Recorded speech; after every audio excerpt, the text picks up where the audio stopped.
ಹಳೆಯ ಚಿನ್ನದ ಒಡವೆನ ಅಧಿಕ ಬೆಲೆಗೆ ಮಾರಬೇಕೆ? ಅಂದ್ರೆ ಆಟಿಕಾಗೆ ಕಾಲ್ ಮಾಡಿ 8880 ಅಟ್ಟಿಕಾ ಗೋಲ್ಡ್ ಕಂಪನಿ. ನಮ್ಮ ಜೊತೆ ಮಾರುತಿದ್ದಾರೆ, ಅವ್ರು ಮಾತಾಡ್ಸೋಣ ಏನೆಲ್ಲ ಡೆವಲಪ್ಮೆಂಟ್ಸ್ ಆಗಬಹುದು ನಾಳೆ ಬೆಳವಣಿಗೆ ಅಂತ. ಮಾರುತಿ, ಈಗ ಸಿದ್ದರಾಮಯ್ಯ ಇವತ್ತು 11 ಗಂಟೆಗೆ ಬರ್ತಾ ಇದ್ದಾರೆ ಬೆಂಗಳೂರಿಗೆ. ಬಂದ ನಂತರ ನಾಳೆ ವೇಣುಗೋಪಾಲ್ ಬರ್ತಾರೆ, ಸುರ್ಜೇವಾಲಾ ಬರ್ತಾರೆ, ಬಹುಶಃ DK ಶಿವಕುಮಾರ್ ಬರೋದ್ರ ಬಗ್ಗೆ ಇನ್ನೂ ಸ್ಪಷ್ಟವಾದ ಮಾಹಿತಿ ಗೊತ್ತಾಗ್ತಾ ಇಲ್ಲ. ಸೊ ನಾಳಿನ ಪ್ರೋಸೆಸ್ ಏನಾಗ್ಬೋದು, ಏನೆಲ್ಲ ಡೆವಲಪ್ಮೆಂಟ್ಸ್ ಆಗ್ಬೋದು ಈ ಒಂದು ವಿಚಾರವಾಗಿ? ನಾಳೆ ಕಾಂಗ್ರೆಸ್ನ ವರಿಷ್ಠರಾದಂತಹ ಸುರ್ಜೇವಾಲಾ ಮತ್ತು ವೇಣುಗೋಪಾಲ್ ಇಬ್ಬರು ಕೂಡ ರಾಜ್ಯಕ್ಕೆ ಆಗಮಿಸ್ತಾ ಇದ್ದಾರೆ. ಈ ನಡುವೆ ಈಗಾಗಲೇ ಬೆಂಗಳೂರಿಗೆ ಸಮೀಪದಲ್ಲಿದ್ದಾರೆ ಮುಖ್ಯಮಂತ್ರಿ ಸಿದ್ದರಾಮಯ್ಯ ಅವರು.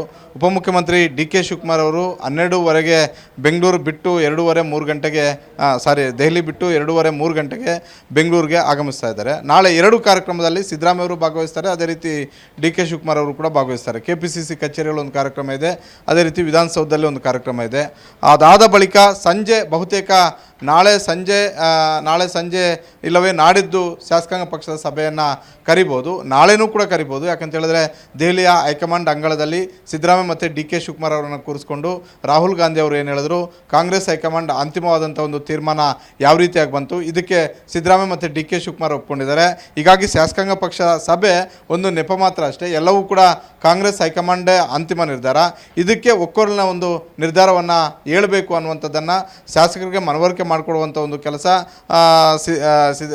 ಸುರ್ಜೇವಾಲಾ ಮತ್ತು ವೇಣುಗೋಪಾಲ್ ಅವರು ಮಾಡ್ಬೋದು. ನಾಳೆನೇ ಮಾಡ್ತಾರೆ ಅಂತ ಹೇಳೋದಕ್ಕೆ ಆಗೋದಿಲ್ಲ. ಯಾಕಂತ ಹೇಳಿದ್ರೆ ನಾಳೆ ಎಲ್ಲ 224 ಶಾಸಕರು ನಾಳೆನೇ ದಿಢೀರಂತ ಬೆಂಗಳೂರಿಗೆ ಬರಬೇಕು ಅಂದರೆ ಕಷ್ಟ ಆಗುತ್ತೆ. ಕೆಲವರು ವಿದೇಶ ಪ್ರವಾಸದಲ್ಲೂ ಕೂಡ ಇದ್ದಾರೆ.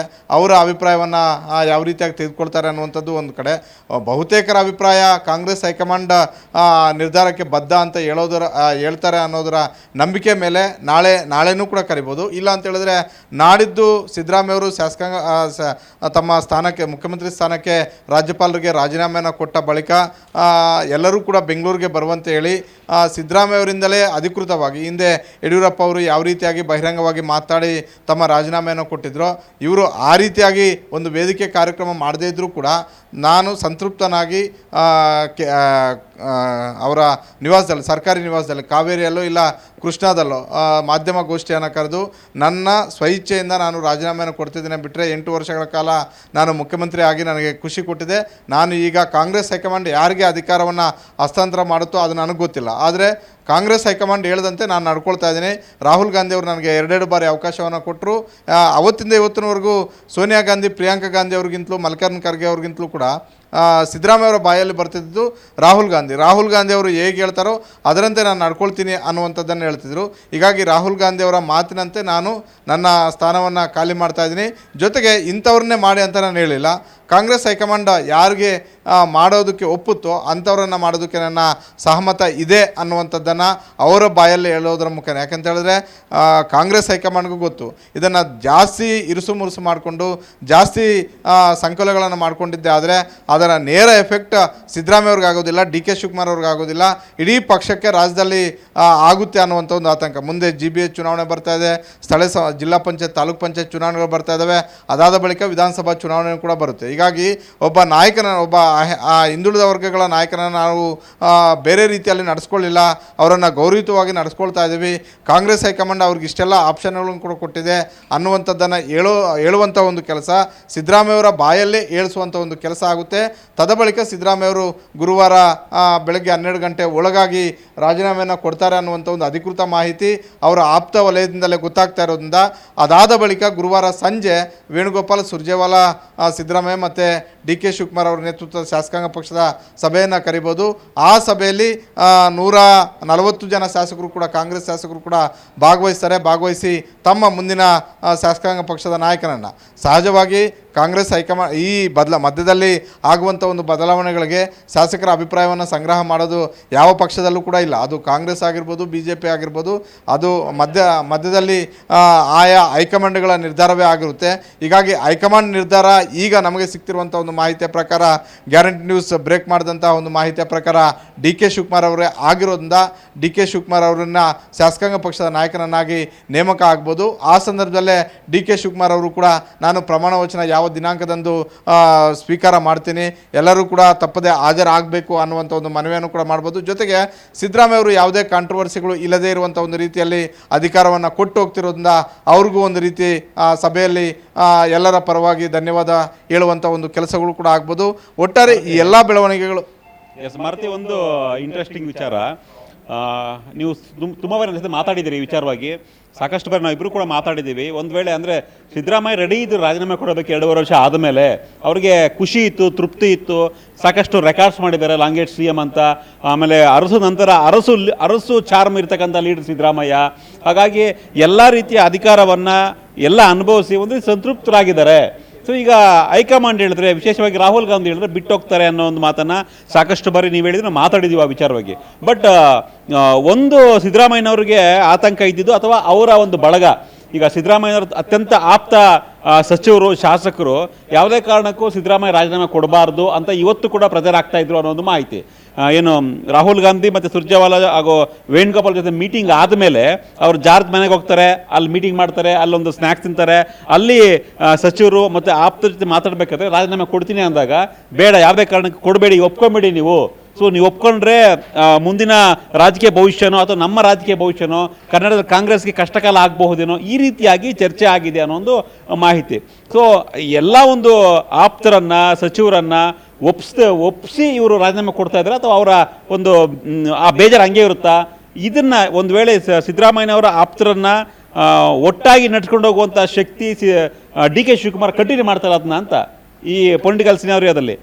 ಒಂದು 2023ರಲ್ಲೇ ಸಿದ್ದರಾಮಯ್ಯ ಅವ್ರಿಗೆ ಭಾಳಷ್ಟು ಚೆನ್ನಾಗಿ ಗೊತ್ತಿತ್ತು, ನಾನು ಮುಖ್ಯಮಂತ್ರಿ ಆಗೋದು ಅಷ್ಟು ಸುಲಭ ಇಲ್ಲ ಅಂತ. ಮುಖ್ಯಮಂತ್ರಿ ಆಗುವಂಥ ಸಂದರ್ಭದಲ್ಲೂ ಕೂಡ ನಾನು ಮೊದಲನೇ ಅವಧಿಯಾಗಿ ಮುಖ್ಯಮಂತ್ರಿ ಆಗಬೇಕನ್ನೋದು ಬಿಟ್ಟರೆ, DK ಶಿವಕುಮಾರ್ ಮುಖ್ಯಮಂತ್ರಿ ಆಗೋದ್ಮೇಲೆ ನನಗಾದರೆ ಅದು ಚೆನ್ನಾಗಿರೋದಿಲ್ಲ. ಯಾಕಂತ ಹೇಳಿದ್ರೆ ಇವರು ಸೀನಿಯರ್ ಇದ್ದಾರೆ, ಮುಖ್ಯಮಂತ್ರಿ ಆಗಿ ಕೆಲಸ ಮಾಡಿದಂಥವ್ರು. ಈಗ DCMಗೆ DK ಶಿವಕುಮಾರ್ಗೂ ಒಂದು ಆಪ್ಷನ್ ಇತ್ತು, ಸಿದ್ದರಾಮಯ್ಯ CM ಆದರೆ DK ಶಿವಕುಮಾರ್ DCM ಆದರೂ ಕೂಡ ಸಮಸ್ಯೆ ಆಗೋದಿಲ್ಲ.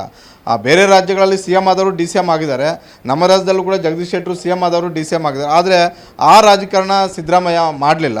ಮೊದಲು ನನಗೆ ಅವಕಾಶ ಮಾಡಿಕೊಡಿ, ಅದು 2 ವರ್ಷ ಕೊಡ್ತೀರೋ, 2.5 ವರ್ಷ ಕೊಡ್ತೀರೋ, 3 ವರ್ಷ ಕೊಡ್ತೀರೋ, ನನಗೆ ಅವಕಾಶ ಮಾಡಿಕೊಡಿ. ತದ ಬಳಿಕ DK ಶಿವಕುಮಾರ್ ಅವ್ರಿಗೆ ಇನ್ನೂ ವಯಸ್ಸಿದೆ, ಅವರು ಇನ್ನೂ ಒಂದಷ್ಟು ಚುನಾವಣೆ ಎದುರಿಸ್ಬೋದು. ಹೀಗಾಗಿ ಅವರು ಇನ್ನೂ ಕೂಡ ಭಾಳಷ್ಟು ಗಟ್ಟಿಯಾಗಿದ್ದಾರೆ. ಯುವ ರಾಜಕಾರಣಿ ಅಂತ ಇವಾಗಲೂ ಕೂಡ ನಾವು ಎಲ್ಲರೂ ಹೇಳೋದು, DK ಶಿವಕುಮಾರ್ ಅವ್ರಿಗೆ 60 ಗಡಿ ದಾಟಿದ್ರು ಕೂಡ ಇವತ್ತಿಗೂ ಕೂಡ ನಾವು ಹೇಳೋದು, ಈಗಿರುವಂಥ ರಾಜಕಾರಣಿಗಳ ಪೈಕಿ ಭಾಳಷ್ಟು ಯುವ ರಾಜಕಾರಣಿ ಅನ್ನುವಂತಹ ರೀತಿಯಲ್ಲೇ ಮಾತಾಡ್ತೀವಿ.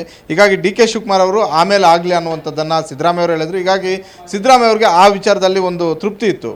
ಕಾಂಗ್ರೆಸ್ ಹೈಕಮಾಂಡ್ ಯಾವುದೇ ಚಕಾರ ಎತ್ತಿದೆ ನನಗೆ 2ನೇ ಬಾರಿ ಮುಖ್ಯಮಂತ್ರಿ ಆಗೋದಕ್ಕೆ ಅವಕಾಶ ಕೊಡ್ತು.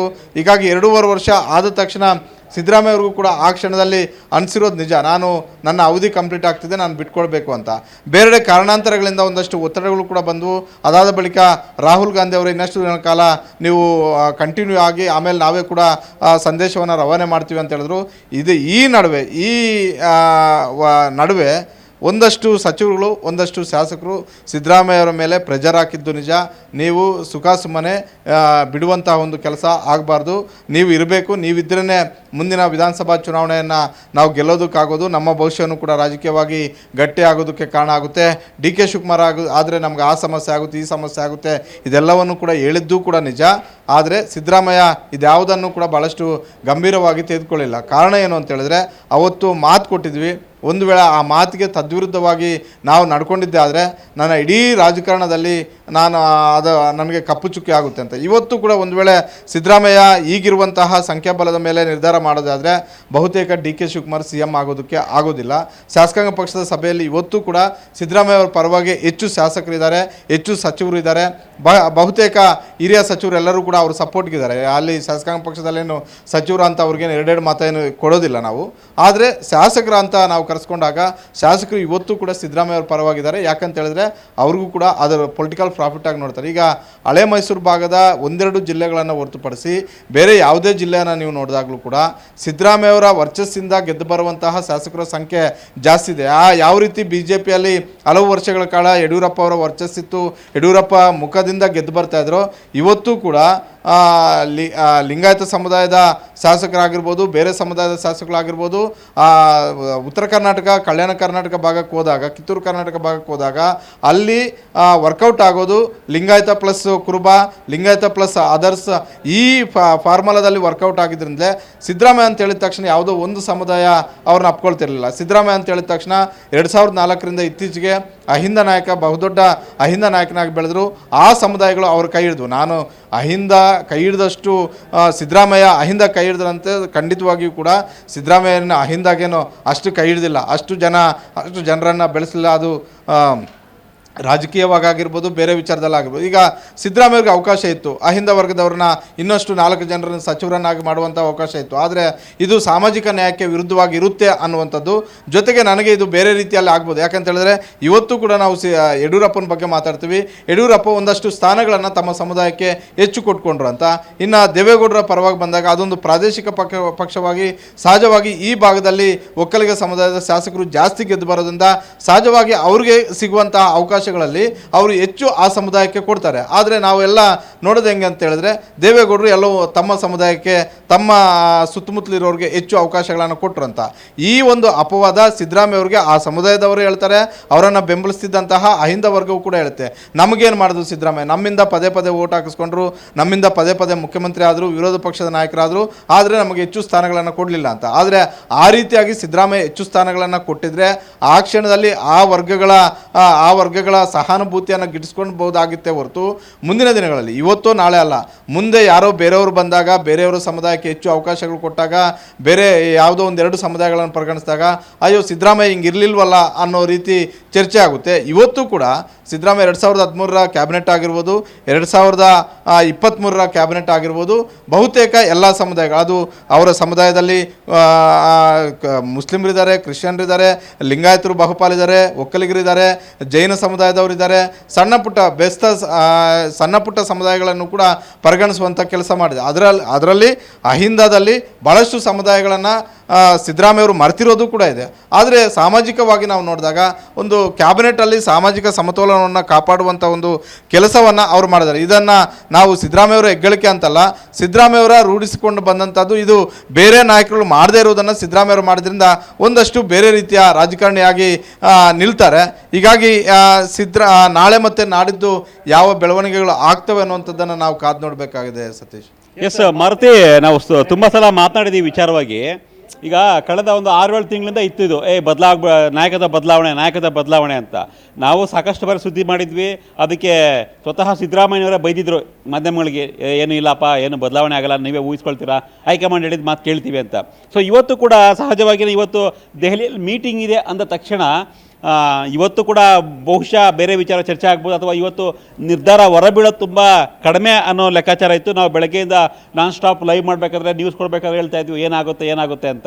ಬಟ್ ಸಂಜೆ ಒಂದು 5:30 ನಂತರ ವೇಣುಗೋಪಾಲ್ ಬಂದು ಪ್ರೆಸ್ ಮೀಟ್ ಮಾಡಿದ್ರು. ಏನು ಬದಲಾವಣೆ ಬಗ್ಗೆ ಮಾತನಾಡಿಲ್ಲ, ನಾವು ರಾಜ್ಯಸಭೆ ಬಗ್ಗೆ ಮಾತಾಡಿದ್ವಿ ಅಂತ ಹೇಳಿದ್ರು. As A political bureau head ಆಗಿ ನೀವು ಇಷ್ಟೆಲ್ಲ ರಾಜಕಾರಣ ನೋಡಿದಿರೋಕ್ಕೆ ಇನ್ಸೈಡ್ ಏನಾಗ್ತಾ ಇದೆ, ದೆಹಲಿ ರಾಜಕಾರಣ ಏನಾಗ್ತಾ ಇದೆ, ಕರ್ನಾಟಕದ ನೆಕ್ಸ್ಟ್ ಪೊಲಿಟಿಕಲ್ ಸೀನರಿ ಏನಾಗಬಹುದು ಅನ್ನೋ ಐಡಿಯಾ ಎಲ್ಲ ಐತಿ ನಿಮಗೆ? ನೀವು ಎಕ್ಸೆಪ್ಟ್ ಮಾಡಿದ್ರಾ ಈ ಥರ ಆಗ್ಬೋದು ಇವತ್ತು? ಅಂದರೆ ಅಫಿಷಿಯಲ್ ಆಗಿ ಆಗದೆ ಇರ್ಬೋದು ಇನ್ನೂ, ಬಟ್ ಆಪ್ತರಾಗಿರ್ಬೋದು. ನಾವೇನು ಸುದ್ದಿ ಇನ್ಸೈಡ್ ನ್ಯೂಸ್ ಬ್ರೇಕ್ ಮಾಡಿದ್ದೀವಿ, CM ಬದಲಾವಣೆ ಕನ್ಫರ್ಮು ಅಂತ, DK ಶಿವಕುಮಾರ್ CM ಆಗ್ತಾರೆ ಅಂತ. ಕೆಲವರು ನಾವೇ ಮಾತಾಡಿದ್ದೀವಿ, ಪರಮೇಶ್ವರ್ ಹೆಸರು ಕೇಳಿ ಬರ್ತಾ ಇತ್ತು, ಖರ್ಗೆ ಹೆಸರು ಕೇಳಿ ಬರ್ತಾ ಇತ್ತು, ನೆಕ್ಸ್ಟ್ CM ರೇಸಲ್ಲಿ ಅವರು ಆಗಬಹುದು, ದಲಿತ CM ಕಾರ್ಡ್ನ ಪ್ಲೇ ಮಾಡ್ತಾರೆ ಸಿದ್ದರಾಮಯ್ಯ ಅಂತ. ಸೊ ಅದೆಲ್ಲವೂ ಕೂಡ ಈಗ ಒಂದು ಹಂತಕ್ಕೆ ಬಂದು ನಿಂತ್ಕೊಂಡ್ಬಿಟ್ಟಿದೆ. CM ಆಗಿ, ಮುಂದಿನ CM ಆಗಿ DK ಶಿವಕುಮಾರ್ ಆಗ್ತಾ ಇದ್ದಾರೆ. ಸಿದ್ದರಾಮಯ್ಯನವರು ತುಂಬ ಸುಲಭವಾಗಿ ಒಪ್ಕೊಂಡಿದ್ದಾರೆ.